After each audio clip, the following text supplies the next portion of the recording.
അപ്പോൾ ബജറ്റിംഗ് ആണ് എൻ്റെ ഇത്. ഞാൻ ആ വിഷയത്തിലേക്ക് ഒന്നും കൂടി അതിലേക്ക് മാത്രം ഒതുങ്ങുകയാണ്. എന്ന് വെച്ചാൽ നമ്മെ സംബന്ധിച്ചിടത്തോളം നമുക്ക് വേണ്ടത് ഒന്ന് വീടാണ്. വീട് പ്രധാനപ്പെട്ട ഒരു കാര്യമാണ്. മറ്റൊന്ന് നമുക്ക് ക്ലോത്ത്സ് ആൻഡ് മറ്റ് നീഡ്സ് എന്ന് പറഞ്ഞ മറ്റുള്ള കാര്യങ്ങളാണ്. പിന്നൊന്ന് കുട്ടികളുടെ എഡ്യൂക്കേഷനാണ്. പിന്നൊന്ന് ഹെൽത്താണ്, കുട്ടികളുടെ ആരോഗ്യമാണ്. ഇന്നത്തെ കാലഘട്ടത്തിൽ അതും നമ്മൾ ശ്രദ്ധിക്കണം. കാരണം ഓരോ അസുഖങ്ങൾ ഇങ്ങനെ വന്നുകൊണ്ടിരിക്കുന്നു. പെട്ടെന്ന് ഹോസ്പിറ്റലിൽ പോകേണ്ടി വരുന്നു. അതിനൊക്കെ അൺഎക്സ്പെക്റ്റഡ് ആയിട്ട് ഒരുപാട് ചെലവുകൾ വരുന്നു. അപ്പോൾ അതും കൂടി നമ്മൾ ഫാമിലി ബജറ്റിൽ ഇടേണ്ടതുണ്ട്. അള്ളാഹു നമുക്ക് അസുഖം തരാതിരിക്കട്ടെ എന്ന് പ്രാർത്ഥിക്കാം. അള്ളാഹുവിലേക്ക് നമുക്ക് തവക്കുലാക്കാം. തവക്കുലാക്കി മുന്നോട്ട് പോകുമ്പോൾ ഇൻഷാ അല്ലാഹ് നമ്മുടെ മക്കൾക്ക് അസുഖം ഇല്ലാതെ പടച്ചോൻ തന്നെ കാത്തോളും.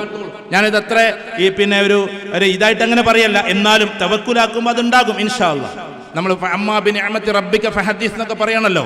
അതായത് അള്ളാഹു നമുക്ക് തന്ന അനുഗ്രഹങ്ങളെ എടുത്തു പറയണമെന്നാണ്. ഇതിൽ ഒരു അസുഖവും വരാത്ത ഇഷ്ടം പോലെ മക്കളുള്ള ആൾക്കാർ ഈ കൂട്ടത്തിൽ ഇരിക്കുന്നുണ്ട്. മക്കൾ 4 പേരുണ്ടായിട്ട് ഇതുവരെ ഒരു അസുഖമോ അഡ്മിറ്റോ ആക്കാതെ എത്രയോ രക്ഷിതാക്കൾ ഈ കൂട്ടത്തിൽ ഇരിക്കുന്നുണ്ടാവും. ദീനെന്ന് പറഞ്ഞിട്ടുണ്ടെങ്കിൽ നന്ദി കൂടിയാണ്. ദീനെന്ന് പറഞ്ഞാൽ നന്ദിയാണ്, നന്ദി കാണിക്കലാണ്. ഞാനൊന്ന് ചോദിച്ചോട്ടെ, കൊറോണ കഴിഞ്ഞിട്ട് ഇതാ വീണ്ടും കൊറോണ വരുന്നുണ്ടെന്ന് കേൾക്കുന്നു. ചൈന അത് നിഷേധിച്ചിട്ടുണ്ട്. ആരൊക്കെ വെറുതെ പറഞ്ഞുണ്ടാക്കാന്നും പറയുന്നുണ്ട്. എന്താകട്ടെ, കൊറോണ കഴിഞ്ഞതിന് ശേഷം നമ്മളിവിടെ ഇങ്ങനെ ഇരിക്കുന്നു. നമ്മളിൽ ആരൊക്കെയുണ്ട് ഈ കൊറോണയെ ഇവിടെ നിന്നും ഇല്ലാതെയാക്കിയ അള്ളാഹുവെ നിനക്കാണ് സർവസ്തുതിയുമെന്ന് അള്ളാഹുവിന്റെ മുമ്പിൽ ഒരു ശുക്രിന്റെ സുജൂദ് ചെയ്തവർ? അതെങ്ങനെ ചെയ്യണം നിങ്ങൾ പണ്ഡിതന്മാരോട് ചോദിക്കും. ശുക്രിന്റെ സുജൂദ് എന്ന് പറഞ്ഞൊരു സുജൂദുണ്ട്. നേരത്തെ പോയി ഫുട്ബോളിന്റെ കഥ പറഞ്ഞതുപോലെ ക്രിക്കറ്റ് താരങ്ങളൊക്കെ നല്ല വിശ്വാസികളായി ക്രിക്കറ്റ് താരങ്ങൾ സിക്സർ അടിച്ചവരെ ശുക്രിന്റെ സുജൂദിൽ വിടാറുണ്ട്. കാരണം ഈ സിക്സർ പോലും എന്റേതല്ല, ഇതെന്റെ തമ്പുരാന്റെ കയ്യിൽ നിന്ന് വന്നതാണെന്ന് അറിയിച്ചുകൊണ്ട്. ചില ഫുട്ബോൾ താരങ്ങൾ ചിലപ്പോൾ ഗോളടിച്ചാൽ വരെ അത് ചെയ്യാറുണ്ട്. അത് വേണോ വേണ്ടതൊക്കെ വേറെ കാര്യങ്ങളാകാം, ഞാൻ അതിലേക്ക് പോകുന്നില്ല. പക്ഷേ കാര്യത്തിൽ നമ്മളത് ചെയ്യുന്നുണ്ടാവും. ഇപ്പൊ കിഡ്നി രോഗം വരാതെയാണ് അള്ളാഹു കാക്കട്ടെ നമ്മളൊക്കെ ഇവിടെ ഇരിക്കുന്നത്. ഈ ഇവിടെ ഇരിക്കുന്ന ആൾക്കാർക്ക് ഇപ്പൊ കിഡ്നി രോഗം ഒന്നും ഉണ്ടാവണമെന്നില്ല, ഇല്ലാതിരിക്കട്ടെ എന്ന് നമുക്ക് ദുആ ചെയ്യാം. പക്ഷേ എനിക്കിപ്പോ 46-ാമത്തെ വയസ്സാണ്. നിങ്ങൾക്ക് എത്രയാണോ അത്ര വയസ്സ്. ഇത്രയും വയസ്സിന്റെ കാലം വരെ എനിക്ക് കിഡ്നിക്ക് ഒരു അസുഖവും തരാത്ത തമ്പുരാനെ നിനക്കാണ് സർവസ്തുതിയും എന്ന് നമ്മൾ പ്രാർത്ഥിച്ചിട്ടുണ്ടാവും. അള്ളാഹുവിന്റെ മുമ്പിൽ ശുക്രിൽ വീണിട്ടുണ്ടാവും. ലഇൻ ശക്കർതും ലഅസീദന്നകും. ഉലമാക്കൾ പറയുന്നുണ്ട്, കിതാബുകൾ എഴുതി വെച്ചിട്ടുണ്ട്, പ്രാർത്ഥിക്കുന്നിടത്ത് ഒരു ഉത്തരമേ പറഞ്ഞിട്ടുള്ളൂ. എന്താ അത്? നിങ്ങൾ എന്നോട് ഉദഊനി അസ്തജിബ് ലക്കും, എന്നോട് പ്രാർത്ഥിച്ചു കൊള്ളുക, ഞാൻ നിങ്ങൾക്ക് ഉത്തരം നൽകുമെന്ന് ഒരു ഗ്യാരണ്ടിയാണ്. പക്ഷെ ശുക്ർ ചെയ്താൽ 2 ഗ്യാരണ്ടിയാണ്. ലഇൻ ശക്കർതും ലഅസീദന്നകും, ഉറപ്പായിട്ടും. നിങ്ങൾ അതിന്റെ ഇംഗ്ലീഷ് ട്രാൻസ്ലേഷൻ ഒന്ന് എടുത്തു നോക്കുക. ഐ വിൽ ഗിവ് എന്നാണ് ഇപ്പുറത്ത് കാണുക. I will surely give you എന്നാണ് അപ്പുറത്ത് കാണുക. ഐ വിൽ ഷുവർലി, ഉറപ്പായിട്ടും ഞാൻ നിങ്ങൾക്ക് അധികരിപ്പിച്ചു തരും. അത് ശുക്ർ ചെയ്താലാണ്. നമ്മളിൽ എത്ര പേരുണ്ട് ഇങ്ങനെ, പടച്ചവനെ എനിക്കൊരു വീട് തന്നല്ലോ നീ, അതിന്റെ ശുക്രിലായി കിടക്കുന്ന എത്ര പേരുണ്ട്? പടച്ചവനെ കിഡ്നിയുടെ അസുഖം തരാതെ, അതേപോലെ തന്നെ മറവിയുടെ അസുഖം തരാതെ ഇപ്പോഴും എന്റെ ബ്രെയിനിനെ ശക്തമായി നിർത്തുന്ന തമ്പുരാനെ നിനക്കാണ് സർവസ്തുതിയുമെന്ന് നമ്മളിൽ എത്ര പേര് പ്രാർത്ഥിച്ചിട്ടുണ്ടാവും അള്ളാഹുവിന്റെ മുമ്പിൽ. നമ്മളിങ്ങനെ ഇനിയും കിട്ടാനുള്ളതിലേക്കാണ്. പിന്നെ പറഞ്ഞുകൊണ്ട് നിങ്ങൾക്കൊന്നും തോന്നില്ല. ഇമാം ഗസാലി റഹ്മത്തുള്ളാഹി പറയുന്നുണ്ട്, പ്രാർത്ഥനയിൽ ചില സ്വാർത്ഥതകളുണ്ട്. എന്തെങ്കിലും കിട്ടാനാണ് നമ്മൾ ദ്വാരന്നുകൊണ്ടിരിക്കുന്നത്. ദ്വാരക്കണ്ടെന്നല്ല, എല്ലാ അള്ളാഹിനോടെ ദ്വാരക്കണ്ട്. പക്ഷേ ശുക്രിൽ ഒരിക്കലും സ്വാർത്ഥതയില്ല. നമുക്ക് കിട്ടിയതിന് നന്ദി പറഞ്ഞുകൊണ്ടിരിക്കാം. കിട്ടിയതിന് നന്ദി പറഞ്ഞുകൊണ്ടിരിക്കുമ്പോൾ അള്ളാഹു അത് അധികരിപ്പിച്ച് തന്നുകൊണ്ടിരിക്കും. അപ്പൊ നമ്മെ സംബന്ധിച്ചിടത്തോളം നമുക്ക് വീട് തന്നവർക്ക് തന്നു, ശുക്ർ ചെയ്യുക. എന്നാൽ പ്ലാനിങ്ങിന്റെ ഭാഗമായി ഇപ്പൊ ഉദാഹരണത്തിന് എനിക്ക് മാസത്തിൽ 25,000 രൂപ ഉണ്ടെങ്കിൽ അതിന്റെ മാസത്തിലെ ചെലവ് 15,000 രൂപയാണെങ്കിൽ 10,000 രൂപ മിച്ചം വെച്ചാൽ ഒരു വർഷം കൊണ്ടുണ്ടാകുന്ന 1,20,000 രൂപയാണ്. അപ്പൊ എനിക്ക് ശരിക്കും പറഞ്ഞിട്ടുണ്ടെങ്കിൽ 12 ലക്ഷത്തിന്റെ ഒരു വീട് വെക്കണമെങ്കിൽ 10 ലക്ഷം കഴിഞ്ഞാലേ പറ്റൂ. ആരടുത്തൊന്നും മെരക്കാതെ, ആരോടും ചോദിക്കാതെ 12 ലക്ഷം രൂപയുടെ വീട് വെക്കണമെങ്കിൽ 10 വർഷം ഞാൻ ഇതേപോലെ ബാലൻസ് വെച്ചാലേ നടക്കൂ. അതാണ് ബജറ്റ്. അതാണ് ബജറ്റ്. കുട്ടികൾ ഇപ്പൊ പഠിക്കുന്നത് 5ാം ക്ലാസ്സിലാണ് അല്ലെങ്കിൽ 10ാം ക്ലാസ്സിലാണ്. അവനെ ഇന്നതുപോലെ എത്തിക്കണം. ഉദാഹരണത്തിന് മെഡിക്കൽ അവനെ ഇന്നടത്ത് എത്തിക്കണം, അല്ലെങ്കിൽ എഞ്ചിനീയറിംഗിൽ ഇന്നടത്ത് എത്തിക്കണം. അപ്പൊ മെഡിക്കലിലേക്ക് സാധാരണ ലെവലിൽ അവന് എൻട്രൻസ് കിട്ടിയാൽ തന്നെ ഫീസ് ഇന്നതാണ്. അപ്പൊ ആ ഫീസ് ഞാൻ അടക്കണമെങ്കിൽ ഇത്ര മാസം ഇത്രയായിട്ട് ഞാൻ മാറ്റിവെക്കേണ്ടതുണ്ട് എന്നതാണ്. ഇനി ബജറ്റിന്റെ മറ്റൊരു ഭാഗം പറഞ്ഞുതരാം. എന്ന് വെച്ചാൽ നമ്മൾ ആരും ഈ പെൺകുട്ടികൾ ജനിച്ചതിന്റെ പേരിൽ, ആൺകുട്ടികൾ ജനിച്ചതിന്റെ പേരിൽ ഒരു വിഷമത്തിലും ആകേണ്ടതില്ല. ഞാൻ ഈ കംബോഡിയ, അതേപോലെ തന്നെ ഇന്തോനേഷ്യ പോലുള്ള സ്ഥലത്തൊക്കെ പോകുമ്പോൾ അവിടെയുള്ള ഒരു ബജറ്റ് നോക്കുന്ന സമയത്ത് ഭയങ്കര ഈസിയാണ്. നമുക്കൊരു ഏക്കർ സ്ഥലമുണ്ടെങ്കിൽ 10 സെന്റോ 20 സെന്റോ സ്ഥലം ഉണ്ടെങ്കിൽ നമ്മുടെ കുട്ടി ജനിക്കുന്ന അന്ന് ഏകദേശം ഒരു 10 തേക്കും തൈ നട്ടാൽ മതി. മനസ്സിലായോ? ഒരു തേക്കിന്റെ വളർച്ച എന്ന് പറഞ്ഞാൽ 20 വർഷമാണ്. 20 വർഷം കൊണ്ട് ഏറ്റവും ടോപ്പ് റേഞ്ചിൽ ആ തേക്കെത്തും. ഊതാണ് നിങ്ങൾ നടുന്നതെങ്കിൽ, ഞാൻ ഊതിനെ പ്രൊമോട്ട് ചെയ്യല്ല, ഞാനും നട്ടിട്ടുണ്ട് നമ്മുടെ പേരിലൊന്നും. ഊതാണ് നടുന്നെങ്കിൽ അതിനേക്കാളും കുറച്ചും കൂടി പൈസ നമുക്ക് കിട്ടും. അതിൽ കൃത്യമായിട്ട് ഊതുണ്ടെങ്കിൽ. ഇനി തേക്കിലേക്ക് ഇവരെ ഊത് നിങ്ങൾക്ക് മനസ്സിലാവില്ല, അവിടെ ഊതാൻ നടല്. നമ്മളൊരു 10 തേക്കും തൈ നട്ടു എന്ന് വെക്കുക. നമ്മുടെ പ്രിയങ്കരനായ റഷീദ് അലി ശിഹാബ് തങ്ങൾ പിന്നെ നമ്മുടെ വഖഫ് ബോർഡിന്റെ ചെയർമാനായപ്പോൾ ഞങ്ങളിങ്ങനെ ബഹ്റൈൻ ഖത്തറൊക്കെ ഒരു യാത്ര പോയി. ആ സമയത്ത് ഞങ്ങൾ റൂമിൽ ഇരുന്നിട്ടൊരു ഡിസ്കഷനൊക്കെ നടത്തി. അത് പിന്നെ ആകെപ്പാടെ പൊട്ടിപ്പാളിസായിപ്പോയി. എന്തായിരുന്നറിയോ? അതായത് മഹലിന്റെ കീഴിൽ കുറേ പറമ്പുകൾ എടുക്കുന്നുണ്ടല്ലോ, വഖഫ് സ്വത്തുകൾ, അതിൽ മുഴുവൻ തേക്ക് നടുക. തേക്ക് നട്ട് കഴിഞ്ഞാൽ ഏകദേശം കേരളത്തിലുള്ള വഖഫ് സ്വത്തിലൊന്നാകെ തേക്ക് നട്ട് കഴിഞ്ഞാൽ ഓരോ തേക്കിനും 4 ലക്ഷം 5 ലക്ഷം രൂപ കിട്ടും. ആ സമയത്ത് ചിലപ്പോൾ 10 ലക്ഷമൊക്കെ കിട്ടും.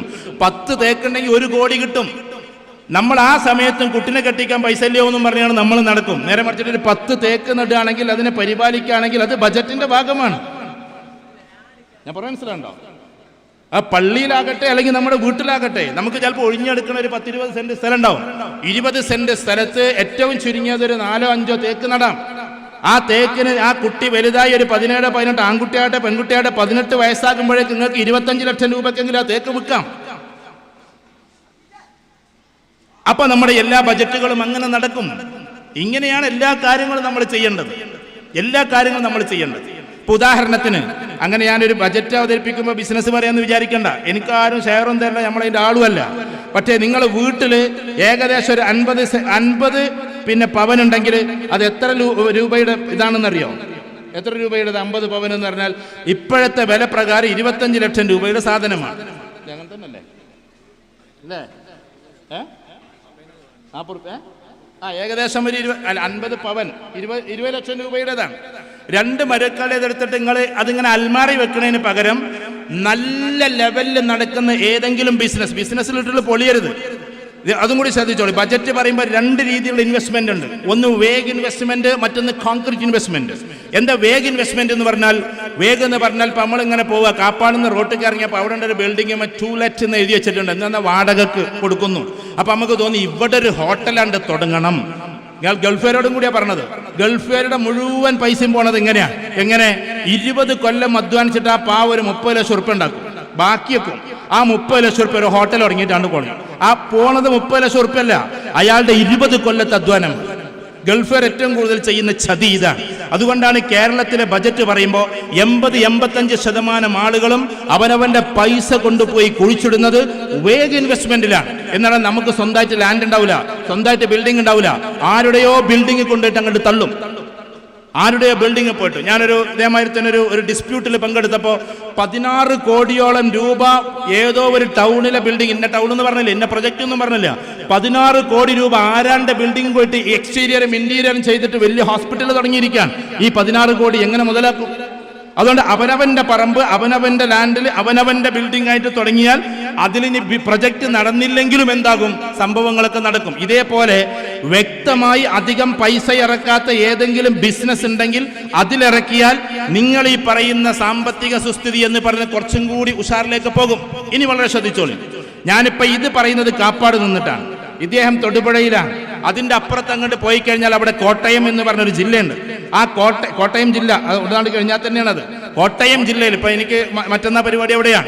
കോട്ടയം ജില്ലയിൽ അല്ലെങ്കിൽ അതുപോലെയുള്ള ജില്ലയിൽ പോയാൽ അവിടുത്തെ സ്ത്രീകൾ, ഞാൻ ഇവിടുത്തെ മുസ്ലിം സ്ത്രീകളോട് പ്രത്യേകിച്ച് പറഞ്ഞത്, അവിടുത്തെ സ്ത്രീകള് എന്ത് ചെയ്യും? ഭർത്താക്കന്മാര് അയച്ചു കൊടുക്കുന്ന പൈസയിൽ നിന്ന് മാസത്തിൽ 5000 റുപ്യ കൂടിയിട്ട് ഒരു കുറിയിൽ ചേരും. കുറി എന്ന് പറഞ്ഞാൽ പലിശ ഒന്നുമല്ല, എന്ന് പറഞ്ഞാൽ കൊടുക്കുന്ന പൈസനെ കണ്ട് തരിക എന്നുള്ളതാണ് കുറി. പലിശയിൽ ചേരരുത്. അപ്പൊ ആ കുറിക്ക് ചേരും. എന്നിട്ട് അത് കിട്ടുന്ന ചിലപ്പോൾ അത് 2 ലക്ഷം രൂപ ഉണ്ടാവും കിട്ടുന്നത്.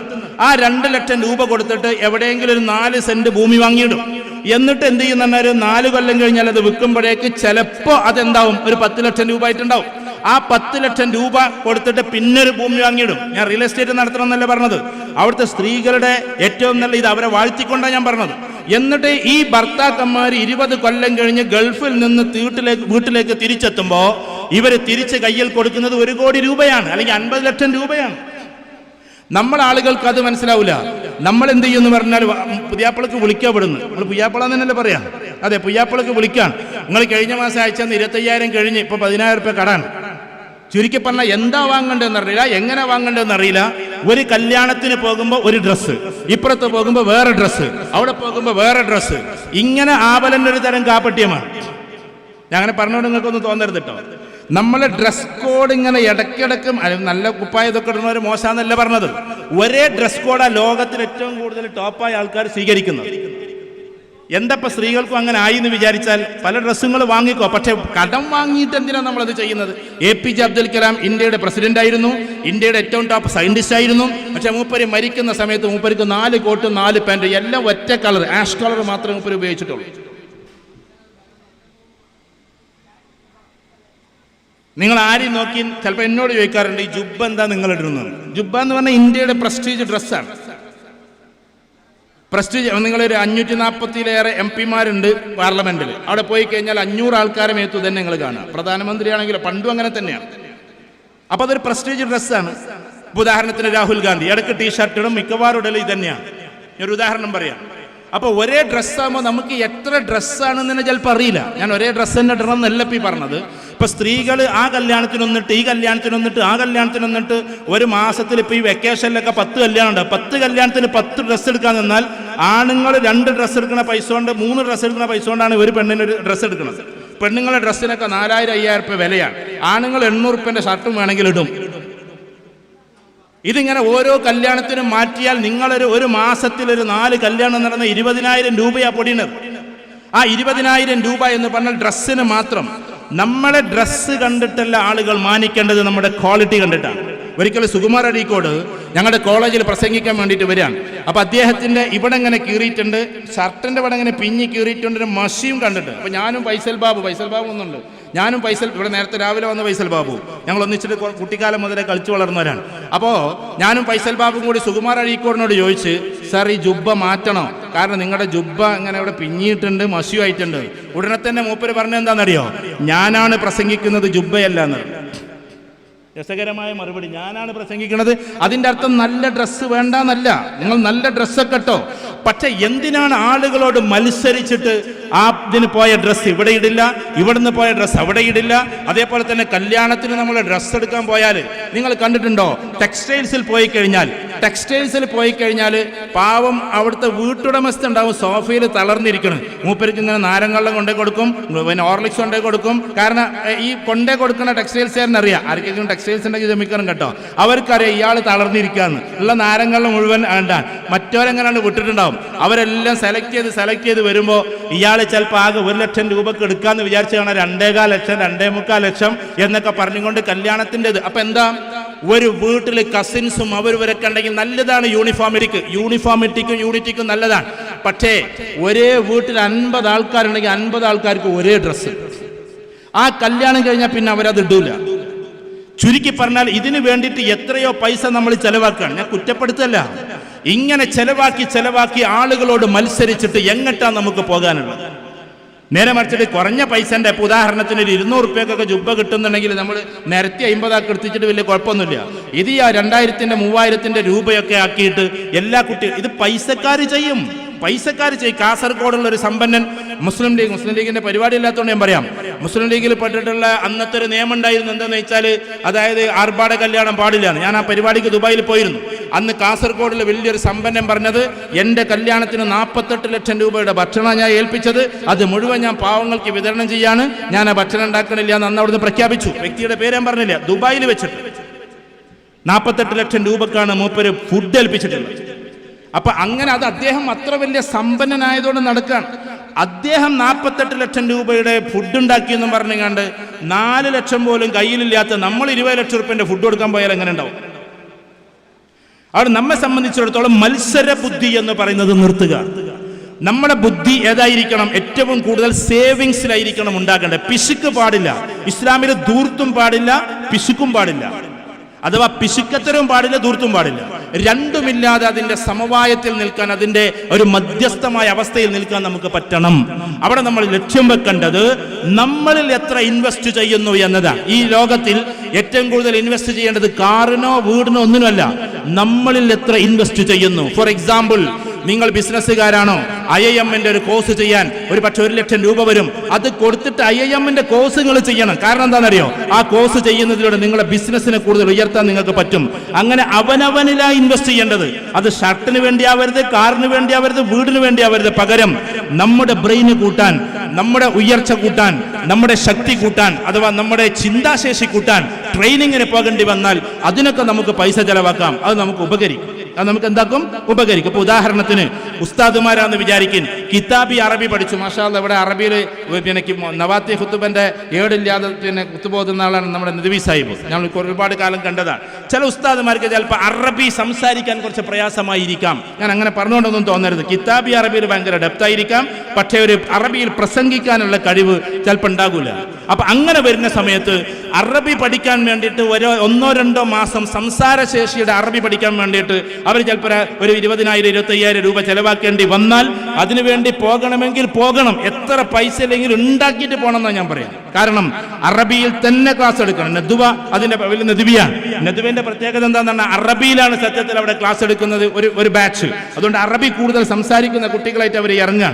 അപ്പൊ അങ്ങനെ നമ്മൾ ചെലവാക്കണം എന്നല്ലാതെ നമ്മുടെ വസ്തുക്കൾക്ക് വേണ്ടിയിട്ട്, മെറ്റീരിയൽസിന് വേണ്ടിയിട്ട് ആകരുത് നമ്മൾ ചെലവാക്കുന്നത്. അപ്പൊ നമ്മുടെ ബജറ്റ് എന്ന് പറഞ്ഞിട്ടുണ്ടെങ്കിൽ നമ്മുടെ വീട് വളരെ ശ്രദ്ധിക്കുക. നമ്മൾ വീട് വെക്കുമ്പോൾ നമ്മുടെ കയ്യിൽ എത്രയാണ് പൈസയുള്ളത് അതിന്റെ മാക്സിമം 1/4 കൊണ്ട് വീട് വെക്കാവൂ. ഇതൊരു ഉപദേശമല്ല, ഒരു നിർദ്ദേശം മാത്രമാണ്. എന്ന് വെച്ചാൽ നമ്മുടെ കയ്യിൽ 1 കോടി രൂപയുണ്ടെങ്കിലാണ് നമ്മൾ 25 ലക്ഷം രൂപയുടെ വീട് വെക്കേണ്ടത്. ബാക്കി 75 ലക്ഷവും റീഇൻവെസ്റ്റ്മെന്റ് ആണ്. വീട്ടിൽ ഇൻവെസ്റ്റ് ചെയ്യാൻ നമുക്ക് കിട്ടൂല. പകരം നമ്മൾ വേറെ ഏതിലെങ്കിലും കൊണ്ടുപോയിട്ട് ഇൻവെസ്റ്റ് ചെയ്യണം. ഇനി ഞാൻ നിങ്ങളോട് ഒരു കാര്യം കൂടി പറയാണ്. നമ്മുടെ മക്കൾ ഇൻവെസ്റ്റ്മെന്റ് 2 എണ്ണമാണ്. ഇൻവെസ്റ്റ്മെന്റ് എന്ന നിക്ഷേപം, ആ നിക്ഷേപം 2 എണ്ണമാണ്. ഒന്ന് ഇന്റലക്ച്വൽ ഇൻവെസ്റ്റ്മെന്റ്, മറ്റൊന്ന് ക്യാപിറ്റൽ ഇൻവെസ്റ്റ്മെന്റ്. ഇന്റലക്ച്വൽ ഇൻവെസ്റ്റ്മെന്റ് എന്ന് പറഞ്ഞിട്ടുണ്ടെങ്കിൽ നമ്മുടെ ബുദ്ധിയെ കൊണ്ടുപോയിട്ട് ഇൻവെസ്റ്റ് ചെയ്യലാണ്. ബുദ്ധി ഇൻവെസ്റ്റ് ചെയ്യുന്നവർക്ക് അധികം സാമ്പത്തികം വേണ്ട ബിസിനസ് ചെയ്യാൻ. അവനൊരു ടോപ്പ് പ്രൊജക്ട് ഉണ്ടാക്കി കൊടുത്താൽ 1000-കണക്കിന് ആളുകളുണ്ട് ഫണ്ട് ഇറക്കാൻ. അതുകൊണ്ട് അവൻ അതിന്റെ ഒരു നിശ്ചിത ശതമാനം തീരുമാനിക്കണം. അപ്പൊ നമ്മൾ എന്താ ചെയ്യേണ്ടേ? നമ്മുടെ കുട്ടികളുടെ വിദ്യാഭ്യാസത്തിനും അവരുടെ ഇന്റലക്ച്വൽ കപ്പാസിറ്റി കൂട്ടാനും അവർക്ക് സ്ട്രെങ്ത് കൂട്ടാനുമുള്ള സാധനമാണ് നമ്മൾ ചെലവഴിക്കേണ്ടത്. നമ്മുടെ കുട്ടികളിലാണ് നമ്മൾ ചെലവഴിക്കേണ്ടത്. ഇത് നമ്മൾ മക്കളെ കെട്ടിക്കാൻ 10 ലക്ഷം രൂപ ചെലവാക്കുന്നു, പെൺമക്കളെ കെട്ടിക്കാൻ. എന്നാൽ ആൺകുട്ടികൾക്ക് കല്യാണം കഴിക്കാൻ നമ്മളൊന്നും ചെലവാക്കുക. അപ്പൊ ആൺകുട്ടികളെ പഠിപ്പിക്കുക എന്നത് നമ്മുടെ ഉത്തരവാദിത്തമാണ്. ആൺകുട്ടികളെ പഠിപ്പിക്കുമ്പോൾ ഉന്നത കലാലയങ്ങൾ, ഇവിടെ നിന്ന് മാഷാ അല്ലാഹ്, ഇവിടെ നിന്ന് നമ്മുടെ കുട്ടികൾ പോകുന്നത് സെൻട്രൽ യൂണിവേഴ്സിറ്റിയിലേക്ക് മറ്റൊക്കെയാണ്.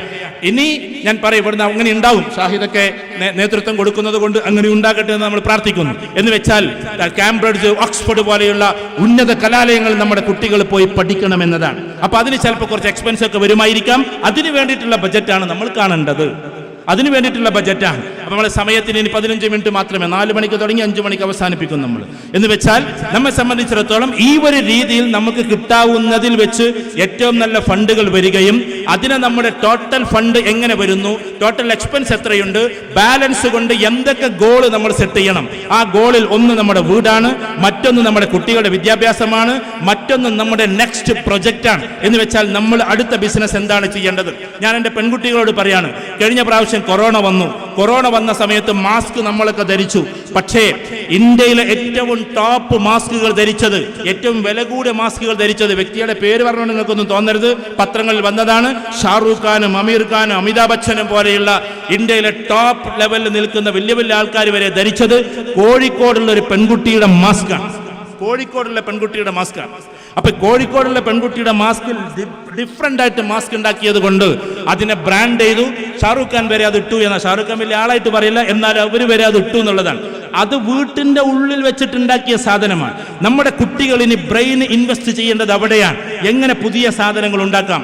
നമ്മുടെ വാപ്പമാര് പിന്നെ നല്ല ബിസിനസ്സുകാരാണോ, വാപ്പയെ സഹായിക്കാൻ നമുക്ക് എന്തൊക്കെ ചെയ്യാൻ പറ്റും, അതിൽ നിന്ന് എങ്ങനെയൊക്കെ വരുമാനം ഉണ്ടാക്കാൻ പറ്റും, ആ വരുമാനം എങ്ങനെയൊക്കെ ചെലവഴിക്കാൻ പറ്റും, ഇതായിരിക്കണം നമ്മൾ ചെയ്യുന്നത്. നമ്മൾ കുട്ടികളെ വളർത്തുമ്പോൾ വരെ കുട്ടികൾ ചോദിക്കുമ്പോഴേക്ക് ഉപ്പ എനിക്ക് ഐസ്ക്രീമിന് പൈസ ആണ്, 500 ഉറുപ്പിക എടുത്താണ്ട് കൊടുത്ത്, ഉപ്പ എനിക്ക് ഇന്നതിന് പൈസ ആണ് 1000 ഉറുപ്പിക എടുത്തുകൊണ്ട് കൊടുത്ത് ആ പരിപാടി നിർത്തണം. എന്നിട്ട് കുട്ടികളെ എന്ത് ചെയ്യണം, ഒരു പ്രത്യേക ലക്ഷ്യത്തിലേക്ക്. വേണമെങ്കിൽ ഇങ്ങനെ ചെയ്യാം, നമ്മുടെ വീട്ടിലൊരു, നമ്മൾ സാധാരണ പറയല്ലോ, ഒരു കോയിനൊക്കെ ഇട്ട് വെക്കാനുള്ള ഒരു പാത്രം, തൊണ്ടെന്നോ മറ്റൊക്കെ അതിന് പറയും.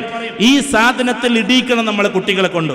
എന്നിട്ട് കൊല്ലത്തിലോ അല്ലെങ്കിൽ 6 മാസം കൂടുമ്പോൾ അത് പൊട്ടിക്കുന്ന ഒരു ദിവസം വരണം. ആ പൊട്ടിക്കുന്ന ദിവസത്തിൽ അവന് ഉമ്മക്കൊരു പർദ്ദ വാങ്ങിച്ചു കൊടുക്കുന്ന, അതേമാതിരി അനുജത്തിക്ക് ഒരു കളിപ്പാട്ടം വാങ്ങിച്ചു കൊടുക്കുന്ന കൾച്ചറിലേക്ക് നമ്മുടെ കുട്ടികളെ എത്തിക്കണം. കാരണം അതും ബജറ്റിന്റെ ഭാഗമാണ്. നമ്മുടെ കുട്ടികൾ അനാവശ്യമായി സമ്പത്ത് ചെലവഴിക്കുന്ന അവസ്ഥ ഉണ്ടാകരുത്.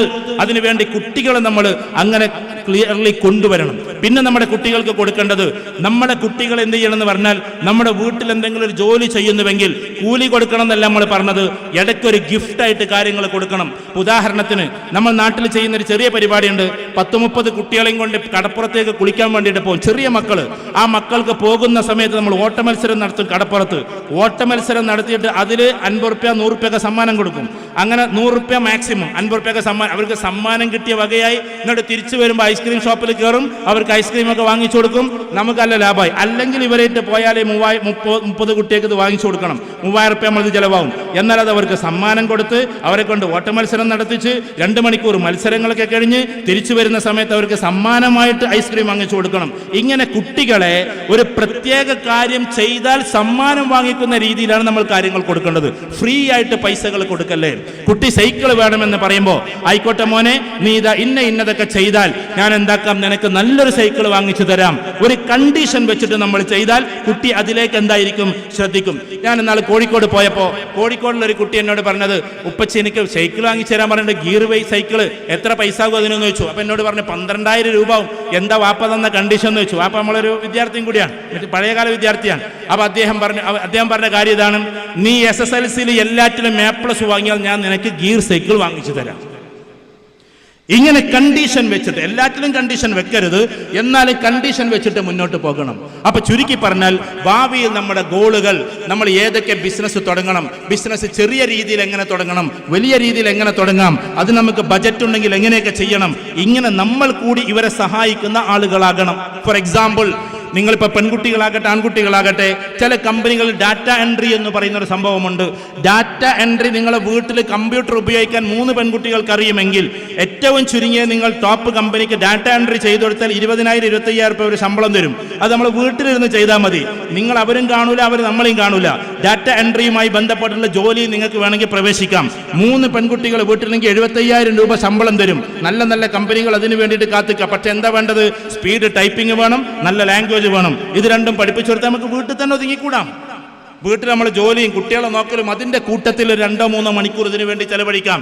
ഇങ്ങനെ വ്യത്യസ്ത വരുമാനങ്ങൾ, വ്യത്യസ്ത രീതിയിലുള്ള ചെലവഴിക്കലുകൾ എല്ലാം കടന്നു വരുമ്പോഴാണ് നമ്മുടെ വീട് ബജറ്റിൽ ഒതുങ്ങി നിൽക്കുക. ദയവ് ചെയ്ത് നമ്മൾ ഇവിടെ ഒരു ബിരിയാണി ഉണ്ടാക്കി, അവിടെ കബ്സ ഉണ്ടാക്കി, അവിടെ അതേപോലെ തന്നെ ആട് ബിരിയാണി ഉണ്ടാക്കി, അതൊരു മുതലാളിയുടെ വീട്ടിൽ ഉണ്ടാക്കി എന്ന് വിചാരിച്ചിട്ട് നമ്മളതെല്ലാം കൂടി നമ്മുടെ വീട്ടിലേക്ക് വലിച്ചിഴച്ചു കൊണ്ടുവരുന്ന മത്സരാർത്ഥിയായി നമ്മൾ മാറരുത് ഒരിക്കലും. വിവാഹവേളയിൽ, വിവാഹത്തിന്റെ ചടങ്ങിൽ ഒരിക്കലും നമ്മൾ വലിയ നേരെ മറിച്ച് നേരെ ഓപ്പോസിറ്റ് ആകണം.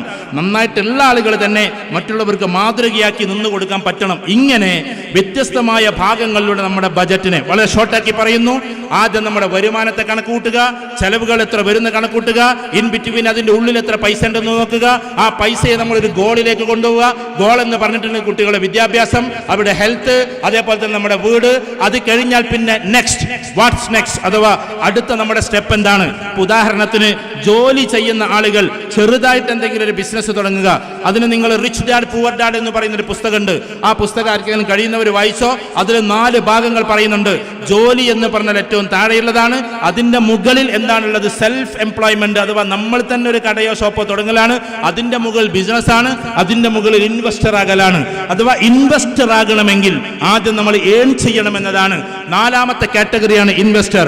ഇൻവെസ്റ്റർ ആവുക എന്ന് പറഞ്ഞാൽ നമ്മുടെ അടുത്ത് സാമ്പത്തിക മിച്ചം വെച്ച് നല്ല കാര്യത്തിൽ നമ്മൾ ഉപയോഗിച്ച് അതിൽ നിന്ന് വരുമാനമുണ്ടാക്കുന്ന സാധനങ്ങൾ ഉണ്ടാക്കലാണ്. ഇന്ന് നമ്മുടെ അവസ്ഥ എന്താണെന്ന് വെച്ചാൽ, ഉള്ള കടങ്ങൾ മുഴുവൻ വരുത്തി പിന്നെ ഇടക്കിടക്ക് ഈ ആഭരണം അങ്ങോട്ടും ഇങ്ങോട്ടൊക്കെ ആക്കുക. ആരെങ്കിലും ജ്വല്ലറിക്കാരുണ്ടെങ്കിൽ ക്ഷമിക്കണം കേട്ടോ, 1 ഗ്രാമിന് വരെ എല്ലാവരും വിലയിടാണ്. 1 ഗ്രാമിൽ ആരും പണിയെടുക്കണില്ല. പിന്നെ അതിന്റെ തേമാനം എന്ന് പറയുന്ന സാധനം, നമ്മൾ ഇതിനെപ്പറ്റി കുറച്ചൊക്കെ അറിയുന്ന ഒരാളാണ്. അതിന്റെ അടിയിലൊരു കറുപ്പ് ഷീറ്റ് ഇടും, ആ ഷീറ്റിക്കാണ് ഇതിന്റെ തേമാനൊക്കെ പോണത്. ഈ തേമാനം അതേപോലെ തന്നെ എന്താ പറയാ, ഈ ഗ്രാമിന്റെ പണിക്കൂലി എന്നൊക്കെ പറഞ്ഞിട്ട് അതാണ് ജ്വല്ലറിക്കാരുടെ ലാഭം. അവരത് ചെയ്യുന്നവരെ കൃത്യമായി നമ്മളോട് പറയുന്നു അത് ഹലാലൊക്കെ തന്നെയാണ്. കാരണം അവർ പറഞ്ഞിട്ടാണ് വാങ്ങിക്കുന്നത് 5%, 10% എന്നൊക്കെ. ഇതിലെന്താ സംഭവിക്കുന്നത്? നിങ്ങൾ ഈ വള മാറ്റാൻ വേണ്ടി അങ്ങോട്ട് കൊണ്ടുപോകണം. അത് സാധാരണ സ്വർണത്തിന്റെ വില ഇങ്ങോട്ട് വാങ്ങിക്കണം. ഞാൻ ഇന്നാള് ഇതേപോലെ തന്നെ ഉണ്ടായതൊരു എൻ്റെ വൈഫ് എന്നോട് പറഞ്ഞൊരു കാര്യം എന്താണെന്ന് വെച്ചാൽ, അങ്ങോട്ട് 2 പവന്റെ വള കൊടുക്കണം, ഇങ്ങോട്ട് 1.5 പവൻ വാങ്ങണം, എന്നിട്ട് പൈസ പിന്നെ അങ്ങനെ കൊടുക്കണം. ഇതെന്ത് മാജിക്കാണ്! ഇടയ്ക്കിടയ്ക്ക് ആഭരണം മാറ്റണം എന്ന് തോന്നുക. ആ മാറ്റാൻ വേണ്ടിയിട്ട് നമ്മളിങ്ങനെ പോവുക. അവിടെ ഒരു ആയുഷുവിൻ്റെ കയ്യുമ്പോൾ ഇന്ന വള കണ്ടിരുന്നു, ആ വള എനിക്കും വേണമെന്ന് തോന്നുക. ഇവിടെ ഒരു മാല കണ്ടിരുന്നു, അത് എനിക്കും വേണമെന്ന് തോന്നുക. അതിൻ്റെ ആവശ്യമില്ല. ഇപ്പം ഏറ്റവും നല്ല രീതി എന്താണെന്ന് വെച്ചാൽ, പഴയ കുമ്മത്തും കൊടലാരൊക്കെ ഉണ്ടെങ്കിൽ അത് ഇടലാണ് ഇപ്പോൾ ഫാഷൻ. 30-40 കൊല്ലം മുമ്പുള്ള സാധനം കുമ്മത്ത് കൊടലാരെന്നൊക്കെ പറഞ്ഞാൽ കാസർഗോട്ട് ഇട്ടിന സാധനമാണ്. അപ്പം അതൊക്കെയാണ് പലരും ഇട്ട് നടക്കുന്നത്. പണ്ടത്തൊക്കെ തിരിച്ചു വരും. അപ്പോൾ പാൻ്റെ പഴയ വട്ടത്തിൽ പോലും വന്നുകൊണ്ടിട്ടുണ്ട്. വീട് എന്ന് പറഞ്ഞാൽ പഴയ രീതിയിൽ വെക്കലാണ്. അതുകൊണ്ട് ദയവ് ചെയ്തിട്ട് ഈ മാറ്റലുകൾ, അതേമാതിരി തന്നെ വസ്ത്രങ്ങൾ ധാരാളമായി എടുക്കലുകൾ, പിന്നെ ഷോപ്പിംഗ്, പുറത്തു പോകാതിരിക്കുക ഏറ്റവും നല്ലത്. കച്ചവടക്കാരുണ്ടെങ്കിൽ ക്ഷമിക്കാനുണ്ട്. ഒരു ഷോപ്പിങ്ങിന് 10,000 രൂപ പൊടിച്ചിട്ട് നമ്മളുണ്ട് പോരുള്ളൂ. ഇതെവിടുന്ന ഈ പൈസ കിട്ടുന്നുണ്ടോ? പിന്നെ ആണുങ്ങളോട് എനിക്കൊരു വാക്ക്, നാടൻ വർത്താനാണ് നിങ്ങൾക്ക് തോന്നരുത്. നിങ്ങൾ എത്ര ബജറ്റിലാണ് പോകുന്നത് ദയവ് ചെയ്ത് നിങ്ങൾ പറയണം. പണ്ടത്തെ കാലത്ത് ആൾ പറയാറുണ്ട്, ശമ്പളം എത്രയെന്നും പറയരുത്, വയസ്സ് എത്രയെന്ന് പെണ്ണുങ്ങളും പറയില്ല, ശമ്പളം എത്രയെന്ന് ആണുങ്ങളും പറയില്ല എന്നാണ്. നമ്മൾ ഈ ജാട പിടിച്ച് നടക്കേണ്ട ഒരു കാര്യമില്ല. മോളെ, എനിക്ക് മാസത്തിൽ ഇത്ര വരുമാനമേ ഉള്ളൂ, അതുകൊണ്ട് ഇത്ര ചെലവിൽ നീ കഴിയണം, അതിൽ ഇത്ര ബാക്കി വെച്ചാൽ നല്ലത് എന്ന്. ഞാൻ കുറച്ചും കൂടി അപ്പുറത്ത് കോട്ടയത്തേരെ പറഞ്ഞതുപോലെ, ഭാവിയിൽ ഈ സാധു 20 കൊല്ലം കഴിഞ്ഞിട്ട് നാട്ടിലേക്ക് എത്തുമ്പോൾ നിങ്ങൾ 50 ലക്ഷം രൂപയെങ്കിലും അങ്ങോട്ട് കൊടുക്കുന്നൊരവസ്ഥ വേണം. അല്ലാതെ പോരാൻ നേരത്ത് 28 കൊല്ലം കഴിഞ്ഞിട്ട് ഭർത്താവ് വീട്ടിലേക്ക് വരാൻ നിൽക്കാൻ, വീട്ടിലേക്ക് ഒരു ഫോൺ വിളി, വയ്യ മോളെ, എനിക്ക് ഊരവേദന തുടങ്ങി, കാൽമുട്ട് വേദനയോട് നിൽക്കാൻ വയ്യ, ഞാൻ ക്യാൻസലാക്കുകയാണെന്ന് പറയുമ്പോൾ നിങ്ങൾ എങ്ങോട്ട് വരണ്? ഇവിടെ 15 ലക്ഷം രൂപ കടാണ്, ഇങ്ങോട്ട് വരണ്ട എന്ന് പറഞ്ഞ് ആ സാധുവിൻ്റെ ഊരവേദനയും കാലുവേദനയും ഒന്നും ഒരു കാരണമാക്കാതെ വീണ്ടും അവിടെ തന്നെ നിൽക്കുന്നെന്ന് പറയുന്നതിന് പകരം നിങ്ങൾ ധൈര്യമായിട്ട് വാ, ഞാനിവിടെ എല്ലാം തയ്യാറാക്കി വെച്ചിട്ടുണ്ട് എന്ന സസ്പെൻസാ നിങ്ങൾ കൊടുക്കേണ്ടത്. നിങ്ങൾ ഇതൊക്കെ ചെയ്തത് മൂപ്പരോട് പറയൊന്നും വേണ്ട. അതൊക്കെ കഴിഞ്ഞിട്ട് ഇങ്ങനെ അദ്ദേഹം വരുന്ന സമയത്ത് എവിടെയെങ്കിലും ഒന്ന് ഇൻവെസ്റ്റ് ചെയ്യാൻ നിങ്ങളായിരിക്കണം ബജറ്റിലൂടെ മുന്നോട്ട് പോകേണ്ടത്. അതിന് എക്സ്പെൻസിന്, ചെലവിനെ ചുരുക്കുക. കുട്ടികൾക്ക് വേണമെങ്കിൽ നിങ്ങൾ മിഠായിയൊക്കെ വാങ്ങിച്ചു കൊടുത്തോ, പക്ഷെ അതിന്റെ ഹെൽത്തിലേക്ക് ഞാൻ പോണില്ല. എന്നും നിങ്ങളിത് വാങ്ങിച്ചു കൊടുത്താൽ അധികകാലം കുട്ടികൾ ഉണ്ടാവില്ല എന്ന് പറയാണ്. കാരണം ചോക്ലേറ്റുകൾ ഏതുമാകട്ടെ, അതിലെ ഏറ്റവും മെയിൻ കണ്ടന്റ് എന്ന് പറഞ്ഞിട്ടുണ്ടെങ്കിൽ അത് പഞ്ചസാരയും ഇതൊക്കെ തന്നെയാണ്. പിന്നെ കുറെ മിക്സ്ഡ് പൗഡേഴ്സാണ്. ഇതൊക്കെ കുറെ കൂടുതൽ കാലങ്ങൾ കുട്ടികളെ കഴിച്ചാൽ, അടിക്കടി കഴിച്ചാൽ, ഇപ്പൊ ചെറിയ മക്കൾക്ക് വരെ കിഡ്നി രോഗമാണ്, ചെറിയ കുട്ടികൾക്ക് വരെ ക്യാൻസറാണ്. നിങ്ങൾ ജസ്റ്റ് ഒന്ന് പോകണം. തിരുവനന്തപുരം RCC റീജിയണൽ ക്യാൻസർ സെന്ററിൽ എൻ്റെ മുമ്പിലിരുന്ന കുട്ടികളെ എനിക്ക് ഓർമ്മയുണ്ട്, അവരുടെ ഉമ്മമാർ ഓർമ്മയുണ്ട്. CS സെന്ററിൽ ക്ലാസ് എടുക്കുമ്പോൾ ആ സമയത്ത് ഒരു വല്യമ്മ വന്നിട്ട് പറഞ്ഞത് എന്താണെന്നറിയോ? ഒരു കുട്ടി തളർന്ന് കിടക്കുക, ക്യാൻസർ വന്നിട്ട്, ഇതൊന്നും മരിച്ചു കിട്ടാൻ ഉസ്താദേ നിങ്ങൾ ദ്വാരക്കോ എന്നതാണ്. ഇങ്ങനെ കൊച്ചു കുട്ടികൾക്ക് പ്രയാസമേറുന്ന രീതിയിൽ എന്തൊക്കെയോ വാങ്ങിച്ചു കൊടുത്ത്, എന്തൊക്കെയോ ജങ്ക് ഫുഡുകൾ കൊടുത്ത് നമ്മുടെ കുട്ടികളെ കൊലക്ക് കൊടുക്കല്ലേ. ആ കുട്ടികൾക്കറിയില്ല. രാവിലെ എഴുന്നേറ്റാൽ, ഞാൻ എവിടെ സൂചിപ്പിച്ചിട്ടുണ്ട്, ആദ്യം കുട്ടികൾക്ക് വേണ്ടത് വെള്ളമാണ്. ഇതിൽ എത്ര പേരുണ്ട് സ്വന്തം മക്കൾക്ക് എഴുന്നേറ്റിട്ട് കണ്ട് വന്നിട്ട് മദ്രസയ്ക്ക് പോകുന്നതിന് മുമ്പ് ഒരു ഗ്ലാസ് വെള്ളം കുടിപ്പിക്കുന്നവർ? കാരണം ഏകദേശം 7 മണിക്കൂർ 8 മണിക്കൂർ ഈ കുട്ടി കിടന്നുറങ്ങിയിട്ട് അവന്റെ കിഡ്നി ആവശ്യപ്പെടുന്നത് വെള്ളം വേണമെന്നാണ്. എന്നിട്ട് നമ്മൾ കൊടുക്കുന്നത് കട്ടൻ ചായയാണ്. രാവിലെ ഒരു ഗ്ലാസ് വെള്ളം കുടിപ്പിക്കുക എന്നത് ആ കുട്ടിയോട് ചെയ്യാവുന്ന ഏറ്റവും വലിയ കടമയാണ്. കുട്ടികൾക്ക് കിഡ്നി ഫെയിലർ ആകുന്നു, ക്യാൻസർ, ഏർലി ക്യാൻസർ എന്ന് പറയുന്ന സാധനം വരുന്നു. അതേപോലെ തന്നെ ക്യാൻസറിൽ തന്നെ ഏറ്റവും സ്ട്രോങ് ആയിട്ടുള്ള ഈ ബ്ലഡ് ക്യാൻസർ ഏറ്റവും കൂടുതൽ വരുന്നത് കുട്ടികൾക്കാണ്. ഇതൊക്കെ നമ്മുടെ അശ്രദ്ധകളാണ്. അതിന് നമ്മുടെ ബജറ്റുമായി വലിയ ബന്ധമുണ്ട്. കാരണം കുട്ടികൾക്ക് ആഴ്ചയിൽ ഒരു ദിവസം മാത്രമേ ചോക്ലേറ്റ് കൊടുക്കാവൂ, ആഴ്ചയിൽ ഒരു ദിവസമേ ഈ ഐസ്ക്രീം കൊടുക്കാവൂ, ഒരു ദിവസമേ ജങ്ക് ഫുഡ് എന്ന് പറയുന്ന മന്തിയും സാധനം കൊടുക്കാവൂ എന്നാണ് തീരുമാനിച്ചാൽ മതി. അല്ലാതെ എല്ലാ ദിവസത്തിലും ഇത് വാങ്ങിക്കൊടുക്കുമ്പോൾ ഒന്ന് കുട്ടികളെ നമ്മൾ കൊന്നുകൊണ്ടിരിക്കുകയാണ്, നമ്മുടെ ജീവിതം നശിച്ചുകൊണ്ടിരിക്കുകയാണ്. ആരോഗ്യം നമ്മുടെ കുടുംബത്തിലെ ഒരാൾക്ക് നഷ്ടപ്പെട്ടാൽ അതും കൊണ്ട് നമ്മൾ താങ്ങിപ്പോകേണ്ടി വരും. നമ്മുടെ ഒരു കുട്ടിക്ക് കിഡ്നി ഫെയിലിയർ ആയാൽ മതി, നമ്മുടെ എല്ലാ സന്തോഷവും അവിടെ നിൽക്കും. ബാക്കി എല്ലാ കുട്ടികളും പഠിക്കാൻ പോകുമ്പോ നമ്മുടെ ഒരു മോൻ മാത്രം കിഡ്നിയുടെ 10 ലക്ഷത്തോളം വരുന്ന അരിപ്പകൾ തകർന്നടിഞ്ഞ് ഇങ്ങനെ കിടക്കുന്നത് കാണുമ്പോ നമ്മൾ വാങ്ങിച്ചു കൊടുത്ത ജങ്ക് ഫുഡിന്റെയും നമ്മൾ കൊടുത്തിട്ടുള്ള കാര്യത്തിന്റെയും ഇപ്പതായി അടുത്തിടെയായി കുട്ടികൾക്ക് ഏറ്റവും ശക്തമായി വരുന്നത് കണ്ണിന്റെ ഐ ഡ്രൈനസ് എന്ന് പറയുന്ന സാധനമാണ്. എൻ്റെ ഒരു സുഹൃത്തുണ്ട്, എംഫാം കഴിഞ്ഞ് PhD കഴിഞ്ഞ ഒരു മെഡിക്കൽ കമ്പനിയിലാണ്. അതിൽ ഇൻഗ്രീഡിയൻസിന്റെ ഭാഗത്താണ്, മരുന്ന് മിക്സ് ചെയ്യുന്ന ഭാഗത്താണ്. അവൻ പറയാ അടുത്ത കാലത്ത് ഏറ്റവും കൂടുതൽ ഇറങ്ങാൻ പോകുന്ന മെഡിസിൻ ഐ ഡ്രൈനസിന് വേണ്ടിയിട്ടുള്ളതാണ്. കണ്ണ് ഉൾവലിഞ്ഞ് പോവുക, അഥവാ കണ്ണിൽ ഡ്രൈ ആയി പോവുക, വെള്ളം വറ്റി പോവുക, കണ്ണ് ചലിപ്പിക്കാൻ പറ്റാതാകുക. എന്താ കാരണം? നിങ്ങൾ വാങ്ങിച്ചു കൊടുത്ത മൊബൈൽ, നിങ്ങൾ വാങ്ങിച്ചു കൊടുത്ത ടാബ് മണിക്കൂറുകളോളം ഇവ വെട്ടാതെ നോക്കിയിരിക്കുകയാണ് ഈ പാവം മക്കള്. ആ പാവം കുട്ടികൾക്കറിയില്ല. ഒന്നാമത് 1 മുതൽ 10 വയസ്സുള്ള കുട്ടികളുടെ കണ്ണ് ഇങ്ങനെ വലുതായി വരുന്നേ ഉള്ളൂ. നൈസായ കവിളുകളാണ്, നൈസായ ഇടങ്ങളാണ്. അതൊക്കെ വികൃതമാക്കപ്പെട്ട് കാഴ്ചകൾ നഷ്ടപ്പെട്ട് ഇന്നതായി ഈ സദസ്സിൽ 5ഓ 8ഓ ആൾക്കാരെ കണ്ണട വെച്ചിരിക്കുന്നുണ്ടാവുള്ളൂ. അധികം താമസിയാതെ 15-20 കൊല്ലം കഴിയുമ്പോ നമ്മുടെ ഓരോ കുട്ടികളും 20ഉം 18ലും മുഴുവൻ സദസ്സും കണ്ണട വെക്കുന്ന കാര്യങ്ങൾ വരാൻ പോവാണ്. അതുകൊണ്ട് നമ്മുടെ ബജറ്റ് എന്ന് പറയുമ്പോൾ കേവലം സൂക്ഷ്മത മാത്രമല്ല, അത് നമ്മുടെ കുട്ടികളുടെ ആരോഗ്യത്തിന്റെ സൂക്ഷ്മതയാണ്, നമ്മുടെ ആരോഗ്യത്തിന്റെ സൂക്ഷ്മതയാണ്, നമ്മുടെ തന്നെ കുറെ ലോകത്തിന്റെ സൂക്ഷ്മതയാണ്. അങ്ങനെ സൂക്ഷിച്ച് മുന്നോട്ട് പോകാൻ നമുക്ക് സാധ്യമാകട്ടെ. നമ്മൾ പിന്നീട് ചെയ്യേണ്ടത് എന്താ? എന്തിനാ ഇതൊക്കെ ഉണ്ടാക്കുന്നത്? നമ്മൾ ഈ പൈസക്ക് ഉണ്ടായി നമ്മുടെ കുട്ടികൾക്കൊക്കെ അരിഷ്ടിച്ചു കൊടുത്ത് എല്ലാം നമ്മൾ ചെയ്യുന്നത് എന്തിനാണെന്നറിയോ? നമ്മൾ മനസ്സിലാക്കണം. ഞാൻ അവസാനിപ്പിക്കുന്നു. ഖദീജ റളിയല്ലാഹു തആല അൻഹ ഏറ്റവും വലിയ സമ്പന്നയായിരുന്നു. സമ്പന്ന എന്ന് പറഞ്ഞാൽ ഏകദേശം മദീനയുടെ ഒരു വലിയ ഭാഗം തന്നെ അവരുടെ കച്ചവട കേന്ദ്രമായിരുന്നു. പക്ഷേ ആ സമ്പത്ത് മുഴുവനും കൊടുത്തിട്ടും റസൂലുള്ളാഹി സ്വല്ലല്ലാഹു അലൈഹി വസല്ലം അവസാനം ദരിദ്രനെ പോലെയാണ് ഈ ലോകത്ത് നിന്ന് വിട പറഞ്ഞു പോയത്. കാരണം ആ സമ്പത്തൊന്നും തന്നിലേക്കല്ല ഉപയോഗിച്ചത്, അത് സമൂഹത്തിലേക്കാണ് ഉപയോഗിച്ചത് എന്നതാണ്.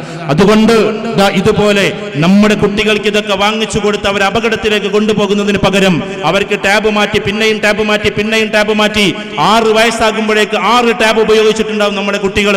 അങ്ങനെ മാറ്റുന്നതിന് പകരം അതിൽ നിന്ന് ഒരു ടാബിന്റെ പൈസ ഒരു 5000 രൂപയുണ്ടല്ലോ, നമ്മൾ നമ്മുടെ മദ്രസക്ക്, നമ്മുടെ പള്ളിക്ക്, മറ്റുള്ള കാര്യത്തിന് കൊടുത്താൽ എന്നേക്കുമായി അത് അവിടെ നിലനിൽക്കുക തന്നെ ചെയ്യുമെന്നതാണ്. എനിക്ക് നല്ല ഓർമ്മയുണ്ട്.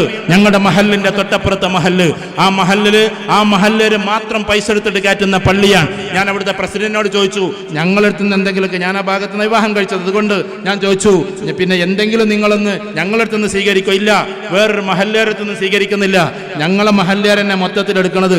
3.5 കോടി ബജറ്റിൽ നടക്കുന്ന പള്ളിയാണ്. ഞാൻ ചോദിച്ചു, ആരാപ്പതൊക്കെ എടുക്കാന്ന്? ഞങ്ങളുടെ പെണ്ണുങ്ങളുണ്ടല്ലോ അവിടെ എന്നാണ് അദ്ദേഹം മറുപടി പറഞ്ഞത്. എന്താ കാര്യം എന്നറിയോ? അന്ന് ഹൈദരലി ശിഹാബ് തങ്ങൾ, സയ്യിദ് ഹൈദരലി ശിഹാബ് തങ്ങൾ ജീവിച്ചിരിക്കുന്ന കാലമാണ്. നാളെ പള്ളി വെള്ളിയാഴ്ച ഉദ്ഘാടനം ചെയ്യാൻ പോവാൻ. എന്നാൽ വ്യാഴാഴ്ച ദിവസം എല്ലാ സ്ത്രീകൾക്കും ഒരാൾ അനുവാദം ഉണ്ടായിരുന്നു. എൻ്റെ വേണ്ടപ്പെട്ടവർ പറയാണ്, ഞങ്ങളിങ്ങനെ ജസ്റ്റ് ഇങ്ങനെ നോക്കുമ്പോൾ ഓരോ തൂണും പിടിച്ച് കരയുന്നുണ്ട് ഓരോ സ്ത്രീകളും, ഓരോ കല്ലിന്റെ ഭാഗം പിടിച്ച് കരയുന്നുണ്ട് ഓരോ സ്ത്രീകളും. എന്തിനാണെന്നറിയോ? ഈ കല്ലായിരിക്കാം ഒരു പക്ഷേ എൻ്റെ കമ്മലയുടേത്, ഈ കല്ലായിരിക്കാം ഒരു പക്ഷേ എൻ്റെ തൂണിൻ്റെത്, ഈ തൂണ് നിൽക്കുന്നത് ഞാൻ കൊടുത്ത് ചെയിന് കൊണ്ടായിരിക്കാം. അങ്ങനെ തങ്ങളുടെ ആഭരണത്തിന്റെ കുറച്ച് അംശം മാത്രം കൊടുത്തിട്ടാണ് അത്രയും വലിയ സംഭവം ഉണ്ടായതെങ്കിൽ എൻ്റെ പ്രിയപ്പെട്ട ഈ നാട്ടുകാരോട് ഞാൻ ഒരിക്കലും പിരിവിനെ കുറിച്ച് എൻ്റെ പ്രസംഗത്തിൽ പറയാറേയില്ല. പക്ഷേ ഈ ഒരു പ്രസ്ഥാനത്തിന് വേണ്ടി, ഒരു സ്ഥാപനത്തിന് വേണ്ടി പറഞ്ഞുകൊള്ളട്ടെ, ഷാഹിദിനെ പോലെയുള്ള, അതേപോലെ തന്നെ പ്രിയപ്പെട്ട നമ്മുടെ ഇവിടെ ഇരിക്കുന്ന സഹോദരങ്ങളെ പോലെയുള്ള ആളുകളെ വാർത്തെടുത്തൊരു ക്യാമ്പസ് എന്ന നിലക്ക് എന്നെന്നും നമ്മൾ മരിച്ചു മയ്യത്ത് നമ്മുടെ മണ്ണിനോടായി ചേരുമ്പോ ബാക്കി നിൽക്കാൻ ചിലതുണ്ടാകണം.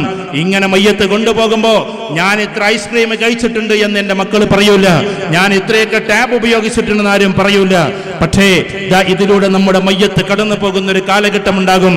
അന്ന് ഓരോ മണൽത്തരികൾ പോലും വിളിച്ചു പറയണം, ഇദ്ദേഹം ഒരു ദീനി സ്നേഹിയായിരുന്നു, ഇതിനു വേണ്ടി എല്ലാം ചെയ്തിരുന്നു, പള്ളിക്ക് വേണ്ടി, മദ്രസയ്ക്ക് വേണ്ടി ഇന്നതൊക്കെ ചെയ്തിരുന്നു എന്ന് പറയുന്ന, നമ്മളെ കുറിച്ച് സാക്ഷ്യപ്പെടുത്തുന്ന ഒരവസ്ഥയിലേക്ക് നമ്മൾ കടന്നു പോകണമെന്നാണ്.